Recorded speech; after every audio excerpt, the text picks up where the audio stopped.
നമ്മുടെ കർത്താവിൻ്റെ ഒരു പ്രത്യേകത, കർത്താവ് വലിയ സെൻറ്റൻസുകളുടെ ആളല്ല, ചെറിയ സെൻറ്റൻസിൻ്റെ ആളാണ്.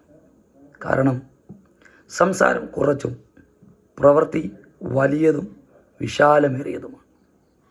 യായിറോസിൻ്റെ കുഞ്ഞു മരിച്ചുപോയി എന്ന് യായിറോസിനോട് മരണം കണ്ട് അറിഞ്ഞ് മനസ്സിലാക്കിയ ഒരാൾ വന്ന് പറയുമ്പോൾ യേശു യായിറോസിനെ നോക്കി പറയുന്ന ഒറ്റ വാക്ക്, ഭയപ്പെടേണ്ട, വിശ്വസിക്കുക മാത്രം ചെയ്യുക.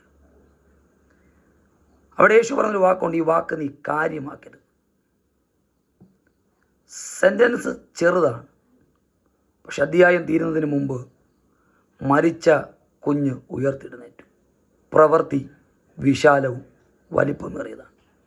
നിങ്ങൾ കടന്നു പോകുന്ന ഏത് സിറ്റുവേഷൻ്റെ അകത്തും ചിലപ്പോൾ നാം പ്രതീക്ഷിക്കുന്ന പോലെ വലിയ സെൻറ്റൻസുകൾ കർത്താവ് നമ്മളോട് പറയുകയില്ല. ഒരു വാക്കായിരിക്കാം. ആ വാക്കിൻ്റെ അകത്ത് ഉറച്ചു നിൽക്കുക. വിശാലതും വലിപ്പവുമേറിയ അത്ഭുതങ്ങൾ അതിനകത്തുണ്ട്. അതിനായി പ്രാർത്ഥനയോടെ തുടരുക. കർത്താവ് വലിയ കാര്യം ചെയ്യണം.